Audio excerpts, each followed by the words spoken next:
Welcome to VolleyTalk. Alongside Mir Snosson, I'm Elliot Scully. Join us today, the head coach of the Mount Vernon Yellow Jackets, Chad Sivewright. Coach, how you doing? I'm doing well. And you guys are doing well? Yes, we are. Good to hear.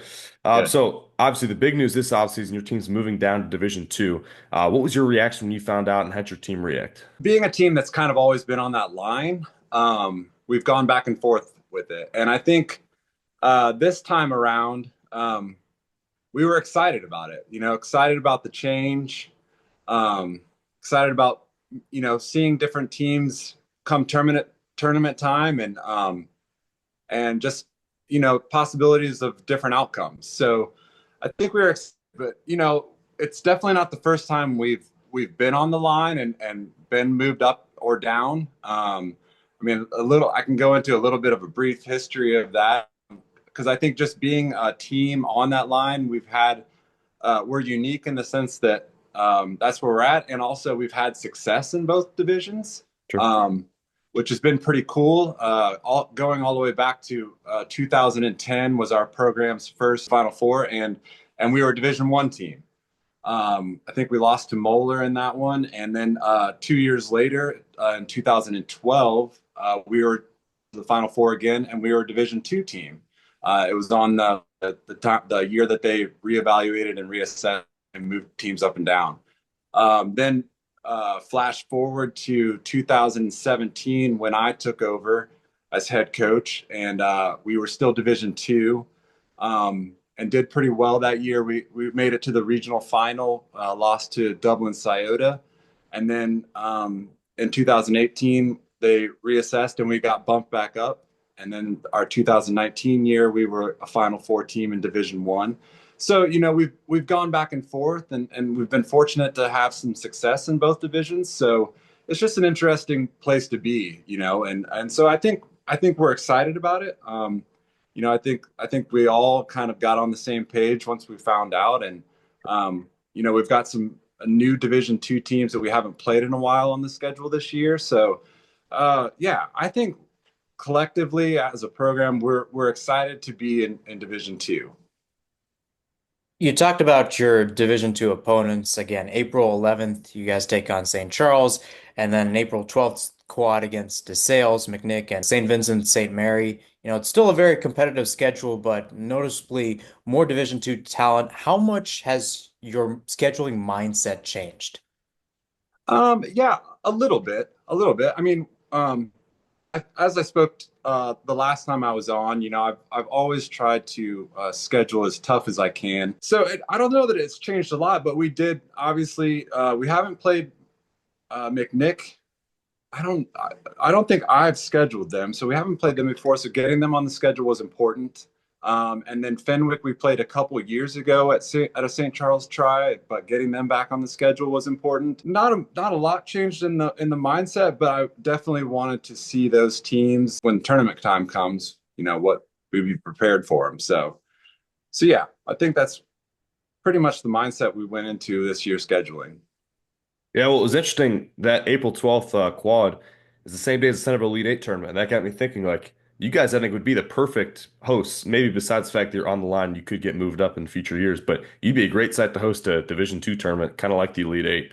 And you got a great facility, and even better than Centerville, maybe you got all four courts right next to each other, so you can just go right between and watch all the games at once. That'd be pretty cool. Would you ever consider doing something like that?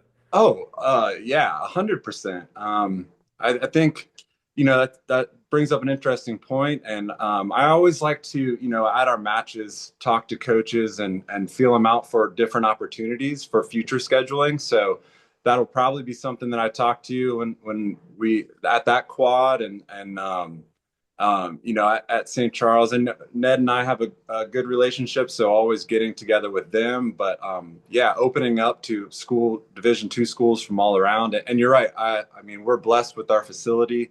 It's a really cool environment. We've got all four courts going, and yeah, I think that's a great idea, and it'd definitely be something I'd be interested in. We love to host. And people seem to really enjoy coming to watch volleyball in our venue. So yeah, for sure. It'd be something I would really be interested in doing. Awesome. That'd be cool if that ever does happen. Well, you opened your season last Friday, home match against Hilliard Derby. You picked up a great win in 4 sets. What were your takeaways from that opening match?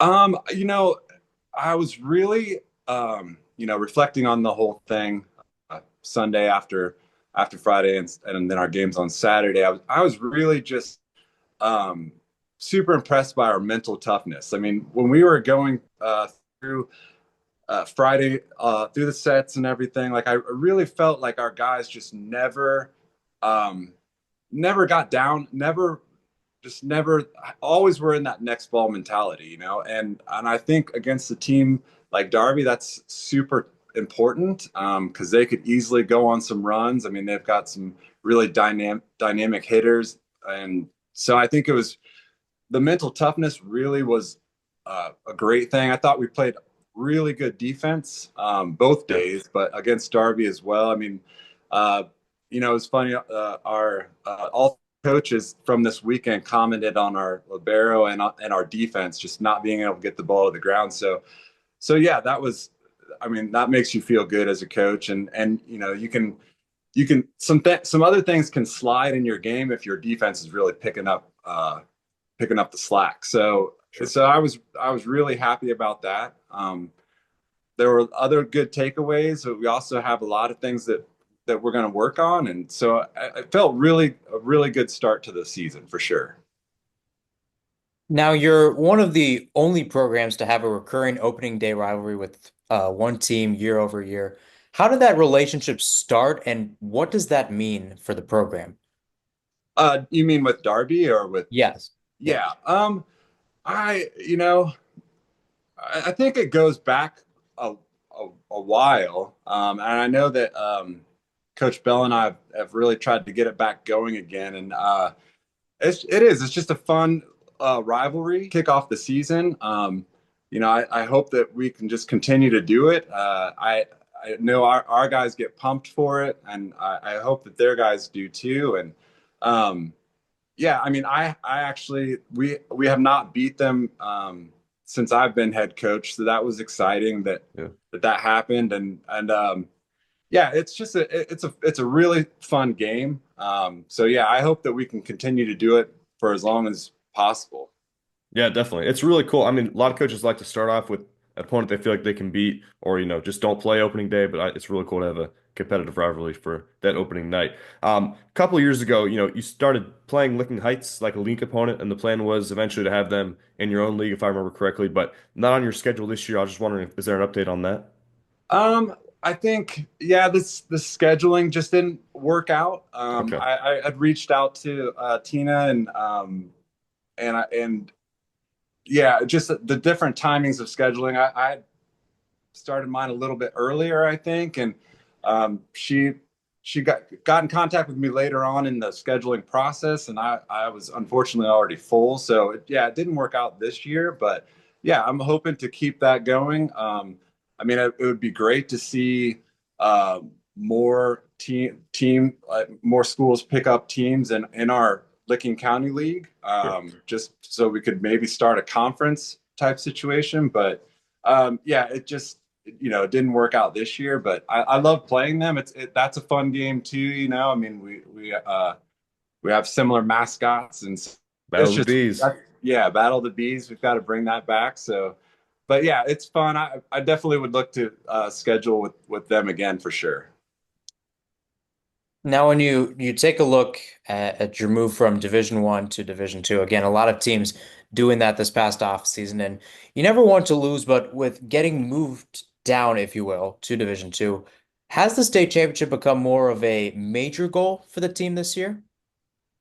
Well, I'll tell you, I always want to have that as a possibility, Division One or Division Two. I mean, um, but I think, yeah, I mean, I think it has become more of a major goal. I think there's just different paths that we can take now. I don't think anything becomes easier by any means, Sure. but yeah, I think it's definitely on all our minds. I think for now, though, we're really just trying to play the next game and trying to get better each time, um, without like letting that become the what's in front of us. So I think it's might be in the back of our minds, but I really want to just stay focused on the next opponent and just take care of business as we go. Um, but yeah, I would say that it's definitely has come up, in conversations. So yeah. Definitely. Well, looking ahead at your next group of opponents, you got a good stretch of D2. A few CCL opponents, Bishop Watterson, St. Charles, Bishop Hartley, you got Bishop Fenwick in there too. What are you kind of hoping to see from your team as you got kind of a D2 gut check coming up? Yeah, well, we get to see where we're at in Division Two. I think it's going to be like I said, we haven't played Fenwick in a while, so I'm really looking forward to that game. Yeah, I just want to see where we stack up in this new division, and then it kind of let it all just lay out in front of us about how we look and what we need to do to get to the top. So I'm excited about these next couple weeks with Division Two competition. Um, yeah, so I'm looking forward to it for sure. Awesome. Well, hey, Coach, thanks for coming on. You guys look great against Derby, and yeah, good luck with the rest of your season. Well, thanks, guys. I really appreciate you having me on again. All right, that was Chad Sivewright with Mount Vernon. They're having a great start to the season. Pretty cool there in D2, making some waves. So speaking of that, first match of spring break, I was able to get down and watch them. Mount Vernon beat Derby in 4 sets. I was pretty impressed by that. Derby actually has a new transfer. 'Cause, we were kind of talking like Chris Jones is their only guy. They've got some other pieces, but Gavin Bomber, 6'7". I just bit right on the highway. I went to Riverview High School. He was actually playing basketball there just a few weeks ago. Moved like the hour and a half to come play for Derby. He played club for Evan Bell, so knows him, knows the program. So that'll be cool. We'll see if they can develop him. He's only a sophomore, but I just to me Derby looked young. The center position, they had a guy go in and pulled him, put him back in. It's just when the setter is such an important position to have. When you don't have confidence in that, it does not bode well for me. I will say, when they ran the Bic with Chris Jones and Gavin, that was automatic. Like that was really cool to see. Both liberos were fantastic for Darby, Alex Eldridge, Mount Vernon. I believe it's Evan Kamatow. They both played really well. But Darby after that got swept by Pick North and then go forward with Liberty, which, just this year does not have the same meaning. Actually, I would say it's a bad thing to go forward with Liberty. So I think they fell out of both our top 10 this time. Maybe just don't have it this year. Any thoughts on that? Yeah, I mean, Darby and Mount Vernon, we talked about with Chad Sivewright. This is something that both schools have kind of been developing, this matchup to start off the season. And I think overall, it was kind of surprising that Mount Vernon pulled off the victory because Darby had always been, that force to be reckoned with to some extent in Region 3. And Mount Vernon was, still trying to find its footing as they were making the jump from Division 2 to Division 1. So I think it's an interesting system, but I think it goes back to what we saw from Derby at the state semifinal, right? They showed some signs of greatness, but at the same time, it wasn't consistent and at times it wasn't cohesive, right? That's why Ignatius, really swept them. And the more that game went along, we figured that Derby was not going to keep up. And it seems like Derby is still dealing with those types of problems this year.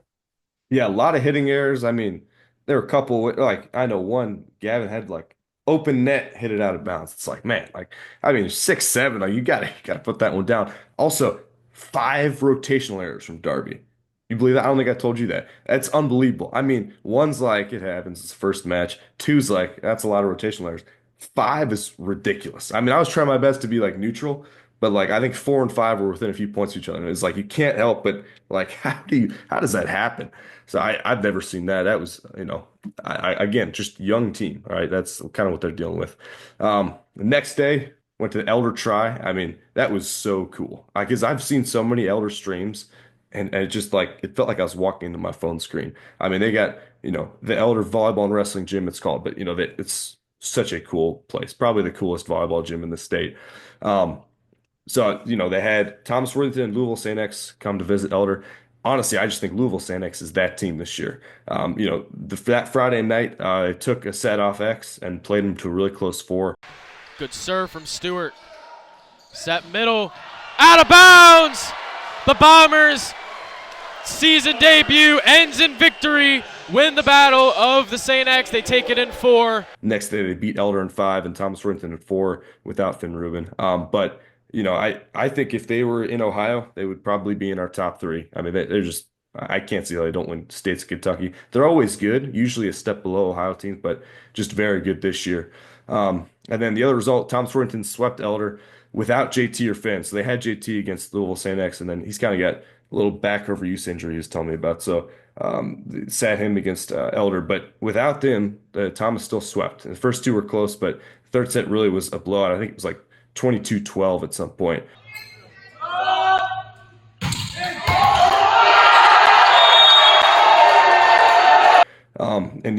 Elder is a solid team, but looking at this record and their schedule, they started 0-2. They've got Moeller, St. X, Lakota East coming up, so they could potentially start 0-4 or 0-5. And honestly, I still think they're a top 10 team, even if that happens, because they've just got such a competitive schedule coming up. I mean, it was kind of interesting how Elder kind of unraveled too, because the thing was they played relatively close against Louisville St. X. They took them to 5 sets. I was thinking for a while, maybe Elder, pulls off the victory, and we're talking about them, comparing them to St. X. And again, I don't know what to make of that Thomas Worthington match, because it felt like we saw 2 different Elders in that. And I don't know if they were trying to play down to Thomas Worthington's level, if you will, because there was no Finn Rubin in that, but I don't know. It's kind of interesting. But like you said, this is an Elder team that is always getting bombarded because they're in the GCL South, and Sean Tierney always wants to schedule tough. And they have really mastered a tough schedule in the past. Even in seasons when they picked up, 5 losses, 6 losses, they're able to get to the regional semifinals or finals and be relatively competitive. And I think you look at that schedule ahead, Moeller's going to be tough. St. X is going to be tough. Lakota East might be the decider for all you know, because that used to be a for sure deal for Elder. And then we've seen over the past few years, that's also unraveled. And then the Thunderhawks and other teams overall take those victories. Cody's came to the pit last year, swept them there. So I don't know. I do think this is a step up from the Elder we've seen the past couple of years. But yeah, I mean, I guess just an unfortunate start. They've got Baden Brandt. He's kind of their guy.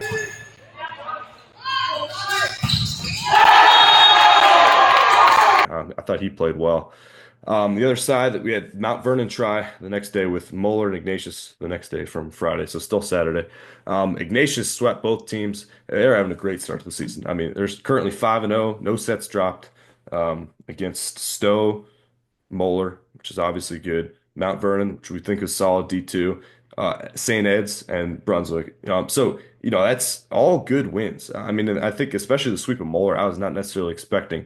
So they're definitely positioning themselves on top. Moeller swept Mount Vernon, but all were really relatively close losses for Mount Vernon. So I still think we're going to see some good stuff out of them in D2. And I would even say, competitive losses to Ignatius and Moeller is a resume booster compared to some of the other stuff we're seeing from D2 teams. Moeller returning, Will Sauer in the middle. He had a big day. And then Moeller followed it up with a pretty easy sweep over Fenwick.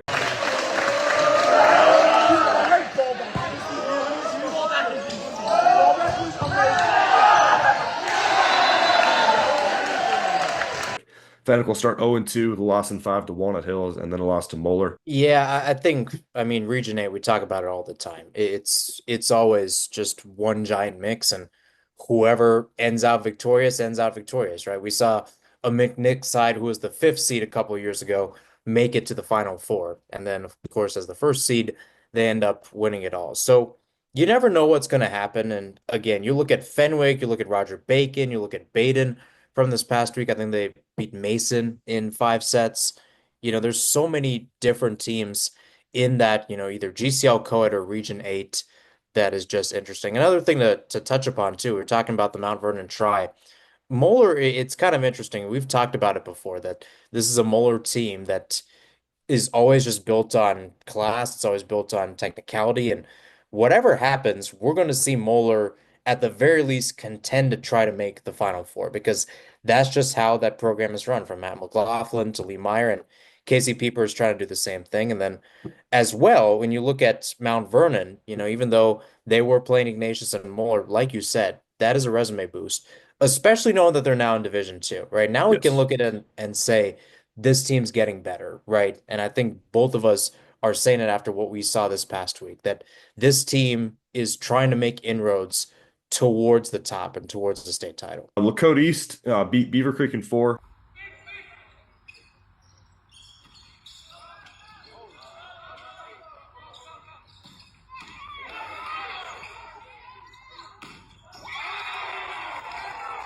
Swept Bradley. Don't on them. I mean, I don't think that Bradley will be in contention necessarily, but Shea Suma, their middle, he's legit.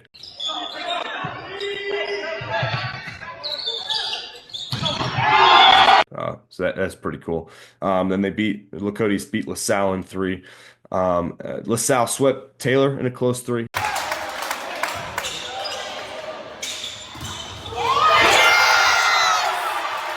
So, we kind of get to start to see a picture of D2 there. I think Taylor could creep into that top 10. And then big one, Berlin over Hilliard Davidson in four. Now, when we were looking at rankings, Davidson actually beat Darby in a scrimmage. It was only one set, so I was kind of like, I don't know. But after what we've seen, I think that I probably should have looked at that a little bit closer. Davidson should have been higher because, you know, Davidson is really solid. But this kind of solidifies Berlin over Davidson. Close win, but a good win in four. And that's pretty significant for our rankings. It's significant for our rankings, but then too, you look at where Hilliard Davidson has been in the past, right? This is the first time this is now our third season doing this that we've ever considered Hilliard Davidson to be in these rankings. And for them to take a set off of Berlin, a team that has, for the most part, been in the rankings over these past, 2, 3 years, it does say something about what Davidson is building over there. Saw Pick North with sweeps of Kilbourne, Upper Ellington, Derby we talked about.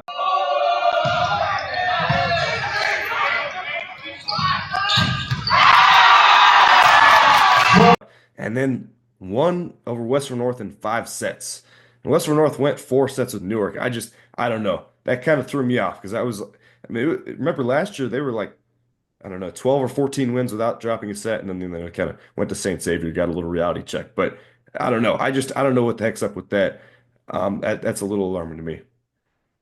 Yeah, I mean, I was looking at it earlier today and I was like, that doesn't seem right. And I looked at Westerville North's roster, and again, no disrespect to them, but they don't have the type of personnel that, you would think that would like bring Pick North and put them to some extent on the ropes. Of course, they have one outside hitter who's doing really well, but that's pretty much it. So it's kind of an interesting situation. Again, we might have to monitor Westerville North's games from here on out, but Yeah. you look at what Pick North's doing, that might have been a gotcha game. And we've seen that before over the years where we see a result and we're like, this is exactly the opposite of what happened the last time. And the last time tended to be a pretty, functional win. We saw that back in 2022. St. X beat Elder, who was presumably, and I mean, if we would have done it that year, was the number one team in state.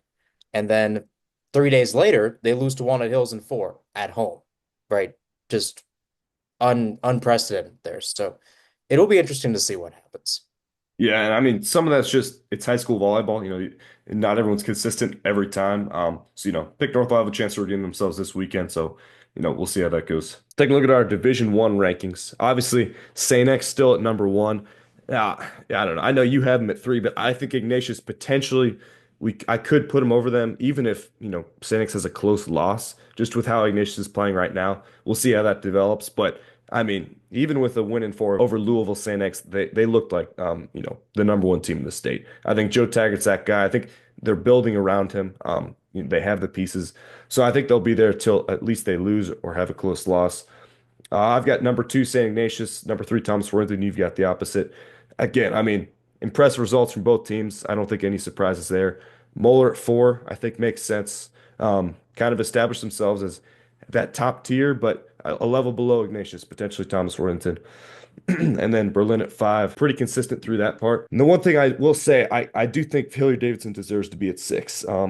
I've seen Elder. We've seen how Lakota East has been playing. I do think that Hillary Davidson with Ryan Monahan should have that sixth spot. I know you have him at 10. I mean, I obviously looked at who to kick out, right? Hmm. First two for me, Darby, based off the results we just talked about, and then Stowe Monroe as well, who looked really flat against St. Ignatius and then lost to Hudson in five as well. So it was just trying to stack up, who are those teams? That's why I put St. Ed's in there as well. I know you Hmm. had them in there last week. And then Hilliard Davidson, I felt like, overall deserved a spot. And I think, you know, obviously the biggest thing is we have a lot of these teams that are playing out of their region, or it's like specifically out of their region, right? You might have a Yep. region one side play a region three side, but going to Cleveland or going to Cincinnati entirely different. And that might be, the one thing that hinders my decision, at least for this week with Hilliard Davidson. The other thing to note too about Thomas Worthington and St. Ignatius, if you saw our rankings posted on Instagram last week, it's the same top three that I had. So I Yep. still think that Thomas Worthington, just based off the personnel they have,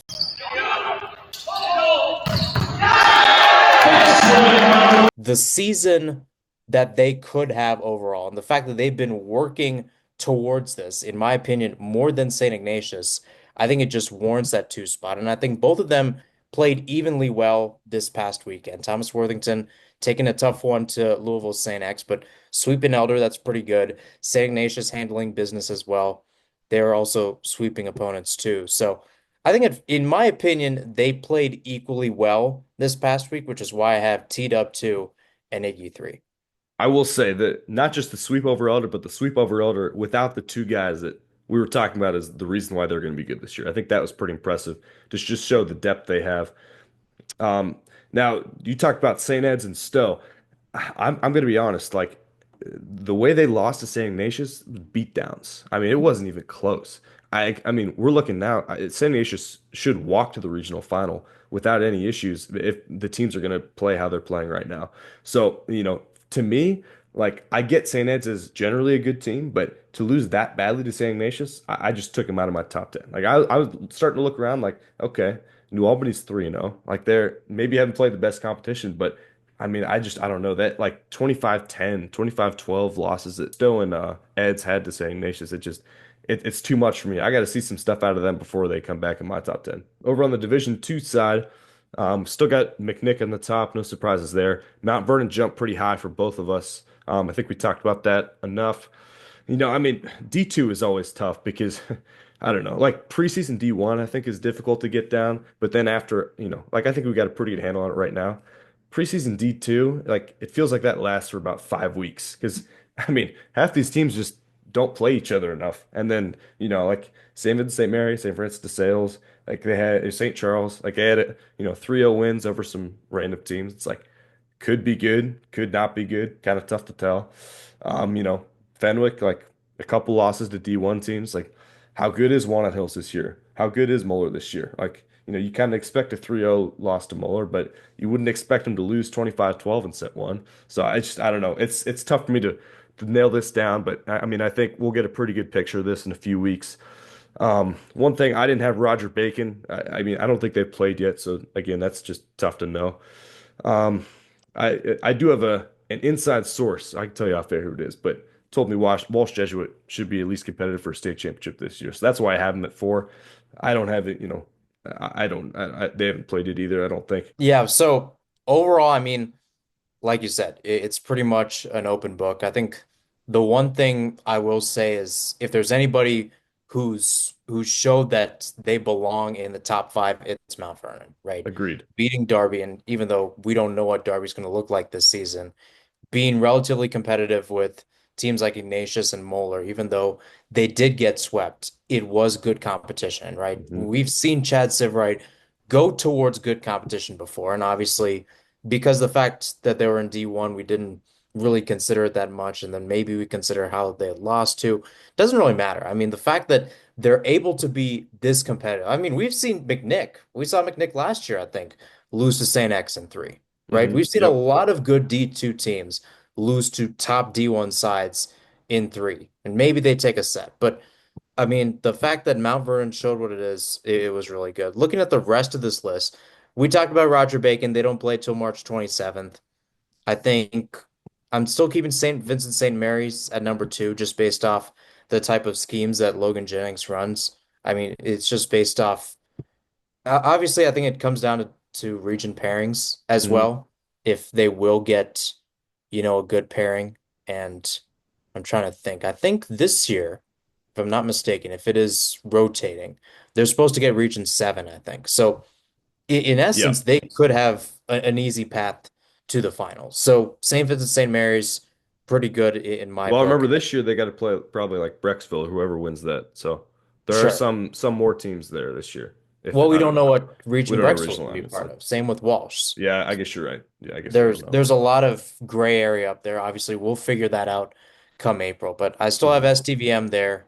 I think just looking down the line, I think I really want to see how Region 8 shapes out, especially with LaSalle dropping to Division 2 as well. Some of these games against, fellow, or not exactly fellow, but against GCL co-ed sides and other teams in Region 8 can really tell a lot about how this team is adjusting back to Division 2. Because when you look at it for a while, when they went from Division Two to Division One, and when Matt McLaughlin was there, it wasn't the Matt McLaughlin system and the type of results they were getting when he was at Moeller, but it was still good, right? It was between him and Anitra Brockman for that 2022 regional final. And if it wasn't for that Baden team being so stacked, who knows? We could have seen LaSalle in Columbus that year. So the question is, can the Lancers get back to that type of level and really assert themselves as a power in Region 8? Yeah, agreed. I mean, they're always a solid team. They do seem to have some more success in Division Two. And, it is kind of a shame because I think if that team last year that would played Division One, I think made it to regional semifinal. Like if that team had been in, last year's D2, who knows what could have happened.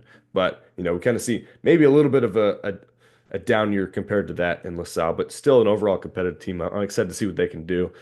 Speaking of LaSalle, their win over Taylor was a close three. So to me, I think I respect competitive losses a heck of a lot more than the easy wins.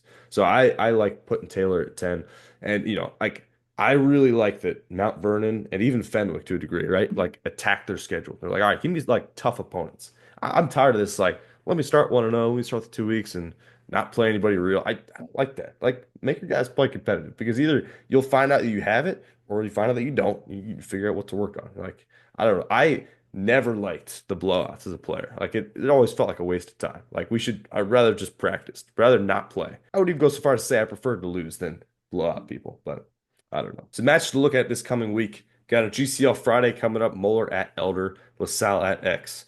Now, I don't know. You might disagree with me. I would be pretty surprised if it's not a pretty easy win for Moeller and X. I mean, well, I don't know. Elder and Moeller could be more competitive, but I think X should be a pretty easy win. I don't know. Any thoughts on that? Yeah, I would figure Sanex would get it done in three. They've done it like that before against LaSalle. If Hmm. they do struggle against the Lancers, it tends to be on the road. We've Yes. seen that over the past few years. Moeller at Elder too. I mean, Moeller credited them over the past few years. They've gone to the pit and they've got those, sweeps and impact wins. Even if it is a four-set win, they're able to take those sets and, whether it's gritty or they're able to really close it out. They tend to make a statement on the west side. So I feel like it's going to be again Moeller and Saint X getting the wins on Friday. And again, I think it should be to some extent relatively easy. Got Mount Vernon playing Waterson that Friday night, so good test for them. And then the next day they turn around and head to St. Charles for a try with St. Charles, Mount Vernon, and Fenwick. So we'll get a pretty good idea of how the D2 picture is looking there. Mount Vernon goes 3-0. That's a really good sign for them. And then obviously St. Charles and Fenwick do well. That's a good sign for them as well. You also got the Berlin quad at Berlin with St. X, Stowe Monroe Falls, and Liberty. So I don't expect Liberty to be super competitive. They could prove me wrong there, but it's a good barometer I think for where Stowe is at and where Berlin is at. And I think if San X does not go 3-0, there's some problems. Yeah, I kind of agree with you on that. I think Saint X tends to set the tone in it. Obviously, three matches in a day, maybe something slips through. We've seen that before too, maybe against X in Berlin. But yeah, when you look at how Stowe was playing last week, you look at how Liberty comes into the season, it should be relatively easy wins for X. But like you said, I mean, Stowe doesn't really get that many tests outside of Region 2. We haven't seen them really go beyond that region a lot. So credit to Stowe for scheduling like that, making that trip down to Berlin, and getting ready for the challenge. And I think Liberty as well, speaking of challenges, we need to see where they stack up too, right? Because obviously Region 1 looks a lot like it's between Berlin and Pick North right now. So we want to see where does Liberty fall, right? They're not going to be one, they're not going to be two. What other seed do they get? Then we've got a quad at St. Ed's with Davidson, Jackson, Pick North. So, another get like I don't know. I mean, Pick North or Davidson, I would expect to sweep this, but maybe Ed surprised me. Maybe Jackson surprises me. They haven't really had a chance to show themselves off. So I think this is a pretty good, pretty evenly matched quad. I think it'll tell us a lot. And then finally, we got St. Ignatius is hosting a try with Beaver Creek and Jerome. I think again, like if Ignatius is not, three of these teams, or at least beat both teams pretty easily, there's probably some issues. But you get a chance to see where does Jerome fall, where does Beaver Creek fall? Both in the same region. Kind of, how do you stack up against Ignatius and some other good opponents? Yeah, and I mean, you look at the Ignatius try too, right? If we were talking 2, 3 years ago, that's a really good try, right? Yeah, Ignatius, one of the best teams in the Northeast. Beaver Creek, who is, kind of set the tone for the most part, kind of back and forth with Centerville and GWOC. Haven't talked about GWOC in a while because they're overall that nuts. conference has kind of gotten behind what we've seen from Central Ohio. Jerome too. I mean, Jerome has also tried to get its way towards the state, right? They made the state semifinals in 2023. They actually pulled upsets to get there, beating Darby. So there's been a lot that's changed overall, and I feel like there's just that secret recipe that Coach Dom and the Wildcats have. That'll do it for this week of Ohio Volley Talk. I'm here. Any final thoughts? No, I mean we're still kind of working our way through the season. There's a lot of madness, if you will. There's a lot of madness around this time of year, but there's a lot of Good. I like things that. working around. We talked about Division 1, we talked about Division 2. I'm glad that there are a lot more tries, a lot more quads happening right now. A lot more competition helps us out, but it also helps the teams out and as they progress through the season. Agreed. I think that's a big thing. Play out of region, play competitive. It's good for your players. It's good for you. It's good for us. It's good for everybody. And with that, this has been Ohio Volley Talk, and we will catch you next week.